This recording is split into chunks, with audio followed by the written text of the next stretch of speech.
DNA helix is, the series would have to match the protein configurations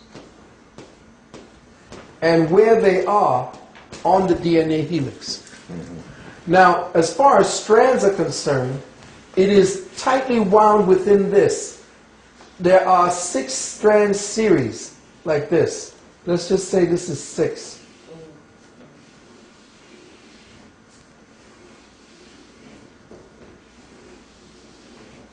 And going in the same direction.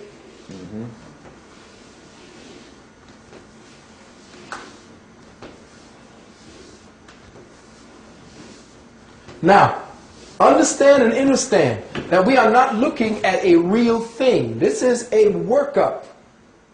Imagine now that the particular ladder or the protein molecules that form the connection to the helixes, this is not a flat representation. This is not to be looked at as a two-dimensional figure, but a holographic yes. instrument of divinity. Knowing that we are looking at essentially a three-dimensional representation of a quantum representation of a relative principle called God. And how does God, in the sequences that it presently represents as, manifest its will and its intelligence into the physical plane, but through these particular template patterns, which represent the specific work that it is to do at any given level within any given dimensional system of operation. Now, I know that whatever the hell I just said has to be deciphered very slowly when you listen to the tape again. But again, I'm saying to the people, I don't have the sophistication and the knowledge of their hieroglyphics to describe this. I can only give you what I understand from the information that I was reading on what they have deciphered. And what I know for a fact is that if they are separating them into strands, they have studied specific variations within the light code model that, when isolated, give them a specific reaction. So when they said here, for instance, the 6 strand or 6 pairs of strands, these 6 pairs of strands actually represent what are known today, and you probably hear it, as the 12-strand DNA. The 6 pairs represent what is called the 12-strand spiritual DNA. In the 12-strand system, the first pair, let's just say the first pair,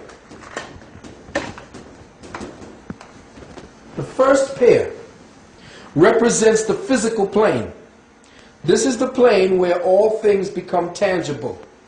The second through the 6th represents the non-physical. It's a kind of energy signature or pattern within the human energy field that you call the aura. So say you have a human being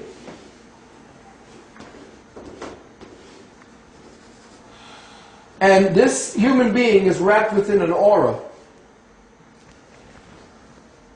The DNA helix that this entity represents is striated, as for what they have seen, into 6 different bands of energy along one side of the DNA and 6 strands along the other side, collectively forming the 12-strand or the 12-strand DNA, spiritual DNA, of which the first one, the first strand, represents what the physical body becomes, whereas the other 5 strands are actually in vibratory frequencies surrounding the DNA and thus also linking up to the vibratory frequencies around the human body.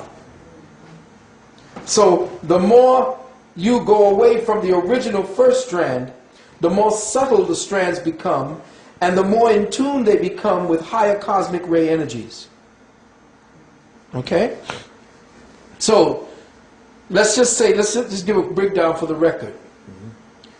Now, according to, I forgot what this man's name was, I'm sure his name, but he broke down, according to white folks, and of course we broke them down in Kemet by the way we paired off the metal nature. You know, one nature across another nature. The first pair, which is what we're speaking about on the physical level, represents all aspects of the formation and maintenance of what is called the physical body in third dimension. It controls our genetic patterning, the physical body, the predisposition to certain health conditions, our aging process, and the way that our body conducts the metabolic rates when we eat, when we drink, and so forth. The second pair governs the emotional body and creates and controls our genetic emotional profile. In other words, emotion is also emblazoned or tattooed into the DNA. If the emotion is carried consistently throughout our lives, we pattern it into our DNA and shape our DNA for the next life. So it governs the emotional body and our emotional profile, or our predisposition to certain types of emotional conditions. It governs our EQ, or our EQ rather than our IQ, which is our EIQ, which is our emotional IQ. You see what I'm saying? We have an emotional IQ. And there are certain strands. The second strand controls that. Our emotional intelligence circuitry, which determines the personality type. Personality type, they would mean like they call you a personality type A or your type B personality. This is the second strand. It tells you whether you're going to be introverted or extroverted. Definitely, you see, I'm extroverted. So, you know my EIQ. The third pair governs what is known as the mental body, which controls the genetic mental profile. It determines the vectors of our mental energy, whether toward logic, linear, rational thinking, or towards, which is like scientists or engineers, or it's towards intuitive, artistic expressions. It's whether you're optimistic or pessimistic constantly, whether you're prone to depression or hyperactivity and so forth. The fourth pair governs an operation of what is known as the soul in its relationship to the spirit and the body. It governs the karmic patterning or the karmic preconditioning based on what signatures of experience the soul still carries of past experiences to use as karmic life lessons for the body that the body will express as disease or predispositions to specific addictive tendencies. In other words, it is the specific genetic pattern that allows the soul to learn, which is why it becomes so dangerous when the new science of genetics are now leading towards people taking out your genetics and replacing them with another form of genetics. What they've done is they have removed the life lesson that your soul carries for you to learn during the life that you're leaving here. Once you remove the disease by removing the genetic imprint of the disease, the soul that actually has the signature of the disease that is being represented through the specific template of the genetics, the soul now has this signature of experience that it was trying to unburden through its life lesson. It no longer can unburden its life lesson through the genetics and through the disease, and thus becomes a robot, thus becomes unfeeling, thus becomes a murderer like Bundy. And I will say to you that the United States, remember, has the highest amount of serial killers in the world.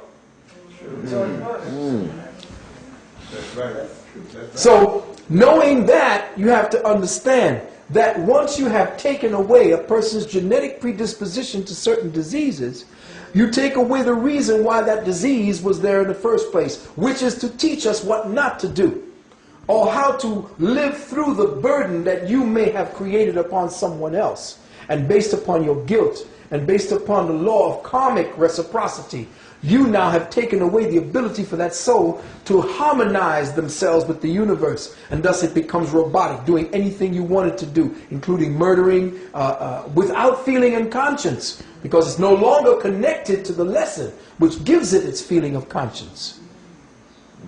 You see. Yes, brother. Going back to the strands, it seems to me that there's